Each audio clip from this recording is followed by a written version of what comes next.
नमस्कार, सबका हिसाब होगा देख रहे हैं आप और आपके साथ मैं हूं ऋतु। शुरुआत करते हैं बुलेटिन की और आज बात मिडिल ईस्ट की उस संग्राम को लेकर, उस पशोपेश की स्थिति को लेकर जिसको लेकर इस वक्त पूरे राजनीतिक दुनिया में और खास तौर पर इसको लेकर पूरी दुनिया भर में चर्चाओं का बाजार कर रहे हैं। बात दोहा को लेकर मैं कर रही हूं। दोहा में ईरान ने ऐसी चाल चली है कि सुपर पावर अमेरिका और डोनाल्ड ट्रंप चारों खारिचित हो गए हैं। कतर की मध्यस्थता में दोनों देशों के बीच 1-to-1 बातचीत तो नहीं हुई, लेकिन बैक चैनल यानी कि अप्रत्यक्ष बातचीत में ईरान ने बाजी मार दी। अब आप पूछेंगे कि आखिर ये कैसी बाजी और कैसी जीत? दरअसल ईरान ने बंद कमरों से अमेरिका को क्लियर कट मैसेज भेज दिया, डील चाहिए तो शर्तें हमारी ही माननी पड़ेगी। ईरान की इस सख्त पोजीशन के सामने ट्रंप एंड टीम को थोड़ा झुकना पड़ा है। सीधे तौर पर यहां पर कहा जा रहा है कि ये जो झुकना पड़ा है ये डायरेक्टली नहीं हुआ है। इसे अगर आप देखें तो बैक चैनल डिप्लोमेसी का असर अगर माने तो ये इनडायरेक्ट वे में जरूर हुआ है। इशारों इशारों में ट्रंप की टीम ने ईरान की शर्तें मानने पर हामी भर दी। अब ये भी एक नई तस्वीर और एक नया जो यहां से चर्चाओं का जो बाजार गर्म हो रहा है वो इस बात को लेकर हो रहा है कि दोहा की वार्ता सफल होगी या फिर से यहां संग्राम और ज्यादा भीषण होगा। अब आपको बताते हैं कि दोहा में क्या कुछ हुआ है, क्या प्रगति हुई है। दोहा में कतर पाकिस्तान की मध्यस्थता में अप्रत्यक्ष बातचीत हुई, बैक चैनल्स के थ्रू, सीधे 1-to-1 नहीं। पाकिस्तान की मध्यस्थता में यह अप्रत्यक्ष बातचीत अभी तक बताई जा रही है। अमेरिका ईरान के अधिकारी आमने सामने नहीं मिले। परमाणु कार्यक्रम हो, $6 अरब के फ्रीज फंड्स हो, इन पर चर्चा हुई। ईरान ने अमेरिका पर समझौते की शर्तें तोड़ने का बड़ा आरोप भी लगाया। समझौते के उल्लंघन पर नजर रखा जाएगा। अलग मॉनिटरिंग चैनल्स बनाने पर भी सहमति बनी है। कतर ने वार्ता को सकारात्मक बताया है, पॉजिटिव।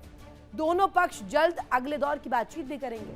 लेकिन इस बीच तस्वीर कैसे और ज्यादा दुविधा वाली बन रही है वो इसलिए क्योंकि सवाल उठ रहा है ट्रंप वर्सेस ईरान की इस दोहा जंग में जीता कौन है। जवाब साफ है, अभी तक ये नजर आ रहा है कि ईरान ने घुटने टिका दिए। चाहे जमीन पर युद्ध के अगर हम हालातों को देखें या फिर बातचीत की टेबल पर बड़ी डील को लेकर ईरान हर मोर्चे पर अमेरिका से 2 कदम आगे ही चल रहा है और अपनी बढ़त भी बनाए हुए हैं। अब पूरी दुनिया की नजरें अगले दौर की बातचीत पर टिकी हुई है जो जल्द होने वाली है। क्या अमेरिका ईरान की हर शर्त पूरी करेगा? आज इसी मुद्दे पर चर्चा के लिए हमारे साथ खास पैनल भी जुड़ा हुआ है, उनसे भी आपको रूबरू करवाऊंगी। लेकिन उससे पहले एक हमने रिपोर्ट तैयार की इसी मामले पर दिखाई। ट्रंप वर्सेस ईरान, किसके पास खाड़ी की कमान?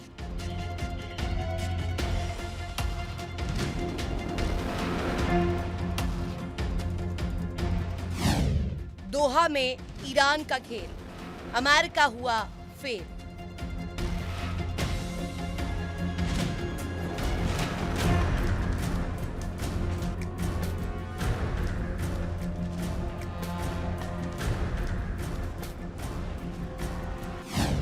ईरान ने चाल बदली, मुश्तबा बने बाहुबली।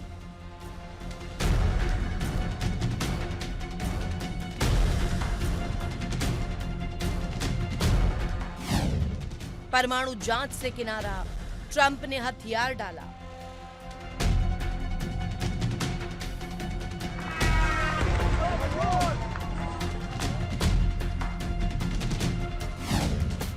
शर्तों में नहीं खौरमूज, अमेरिका का खत्म वजूद।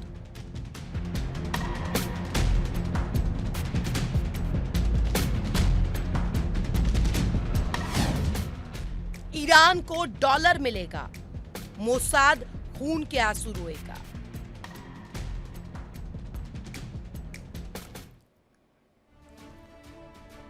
तो आपने देखा कैसे इस वक्त जो वार्ता है एक तरफ चल रही, दूसरी तरफ जो संग्राम में जो विध्वंस लीला है उसकी पटकथा को लेकर के भी लगातार हलचल तेज है। इस बीच आज का बड़ा सवाल जल्दी से आपके सामने रख देती हूं। सवाल ये कि दोहा में सीधी वार्ता नहीं होने के बावजूद उसे कामयाब बताना क्या ट्रंप का ईरान के आगे सरेंडर नहीं है, मजबूरी नहीं है? क्या ये बैक चैनल वाली डिप्लोमेसी इंपॉर्टेंट है, जरूरी है, या इस वक्त मजबूरी ट्रंप की? स्थिति क्या है, इसी पर करेंगे चर्चा। हमारे साथ खास मेहमान जुड़े हुए हैं। तारुफ करवा दूं आपका, कर्नल सुशील पठानिया सर हमारे साथ कनेक्ट है, मेजर विराट मिश्रा, मौलाना नाजिम अशरफी हमारे साथ कनेक्ट है, और प्रियंका यादव राजनीतिक विश्लेषक के रूप में हमारे साथ रूस से लाइव कनेक्ट है। सभी का बहुत स्वागत। पहला सवाल सुशील सर आप ही से, ये अगर सीधे तौर पर मैं दोहा की पूरी डिप्लोमेसी, दोहा की पूरी वार्ता को एक तराजू में तोलूं तो आपको कितना वजन दिख रहा है, इंटेंसिटी है कितनी? दोहा वाली वार्ता अमल में आ पाएगी या नहीं आ पाएगी वो तो दूसरा प्रश्न, लेकिन पहला प्रश्न ये कि डोनाल्ड ट्रंप क्या मजबूर हो गए, किसी भी कीमत पर अब वार्ता सफल होनी ही चाहिए, पल्ला छुड़ाना है जंग से बस? देखिए रितु जी, एक तो मैं आपको आपकी जो प्रेजेंटेशन है उसके बाद और मुबारकबाद देता हूँ। Thank you. क्योंकि अगर मैं सपोज एज ए लेमैन मैं पहली बार ये देख रहा था तो आई वुड हैव सेड कि well fought USA, Iran is the winner, right? It's a matter of अभी हो क्या रहा है, let's see what is the situation on ground. Let's not be either pessimistic or optimistic, and let's be realistic. अभी situation जो ground पे है, because that will tell us that what may happen. And you can't predict because negotiation चल रही है, दोनों देश अपने अपने नेशनल और स्ट्रेटेजिकल और इकोनॉमिकल इंटरेस्ट देखेंगे। तो ये लंबा, this is not a T20 match, let's put it that वे।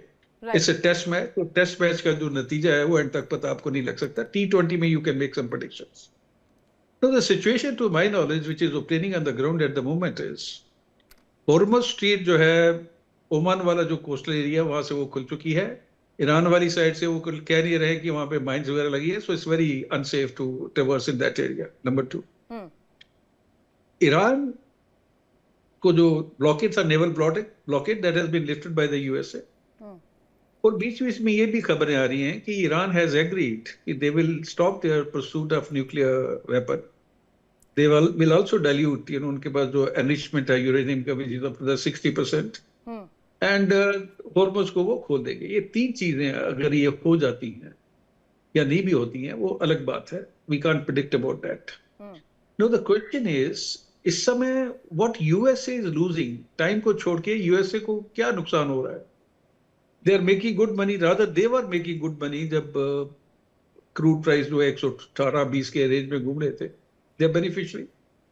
उनके जो नॉर्मल लोगों के ऊपर थोड़ा बहुत इन्फ्लेशन का इम्पैक्ट आया हुआ, नहीं, पर सर ये बहुत अमेजिंग आपने कंपैरिजन भी किया। मैं ये समझूंगी कि इसे समझाने के लिए भी आपने बहुत अच्छी एक तस्वीर दिखाई है कि ये एक T20 मैच नहीं है, ये एक टेस्ट मैच है और उसके लिए समय लगेगा जानने के लिए कि विजेता कौन है। विराट सर, आप समझ पा रहे बैटिंग कौन किस तरफ से कर रहा है? मोसाद समझ नहीं आ रहा कि कैसे फील्ड करेगा, कैसे इस पूरी स्थिति को कंट्रोल में अपने रखेगा, क्योंकि इनिशिएट तो उन्होंने ही किया था। रितु जी देखिए, इसमें जो मैच जो चल रहा है वो फील्ड पे या पिच पे नहीं चल रहा है, इस समय वो चल रहा है ड्रेसिंग रूम में। और समझने वाली बात ये है कि देखिए कतार ये सर आप एक और यहाँ पर गुत्थी ऐड कर रहे हैं कि ड्रेसिंग रूम में चल रहा है मैच, पर्दे के पीछे चल रहा है। कहने की बात ये है कि पर्दे के पीछे चल रहा है सारा मैच।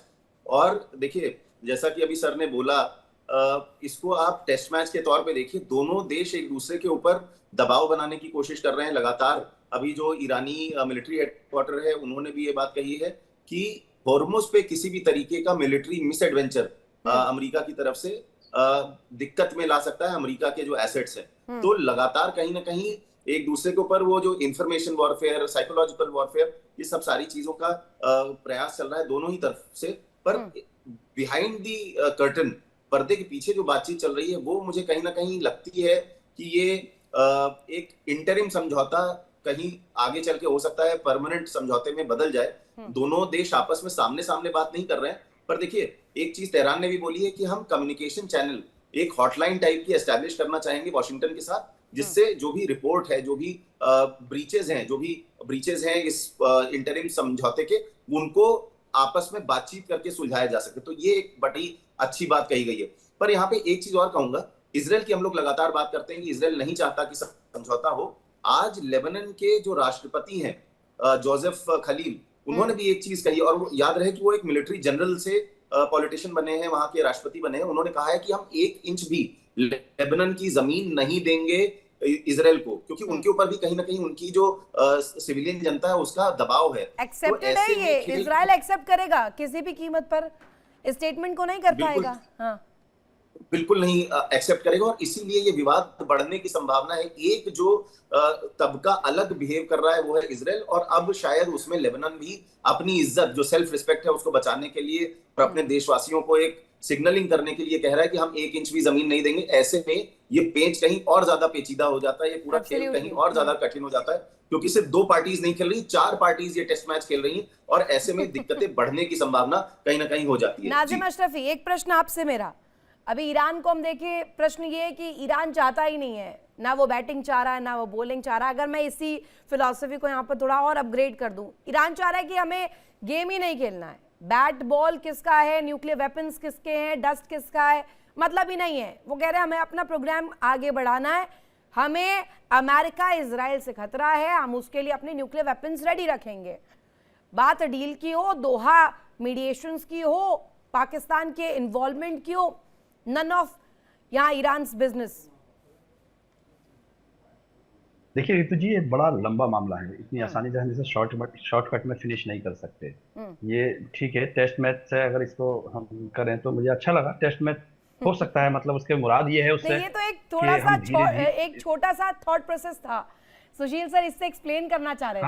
आप नहीं, ठीक था, कोई दिक्कत नहीं, कोई नहीं, अच्छा था। टेस्ट मैच से मुराद ये थी कि वो धीरे धीरे अभी खेले। देखिए ईरान तो पहले से ना खेलने के मूड में था, ना भी वो खेलने के मूड में है। अच्छा। लेकिन वो भी चाहता है, यहाँ जो मामला है ना, यहाँ ओवरऑल जो गल्फ कंट्रीज जितनी भी है, कहीं ना कहीं यूएसए जो, अमेरिका जो, उनको बहुत ज्यादा तवज्जो देता था। ईरान पहले से ये चाहता है कि अमेरिका जो हमें तवज्जो दे, हमारे उससे कारोबार अच्छे हों, हमारे वास्ते मुलाकातें उनसे अच्छी हों।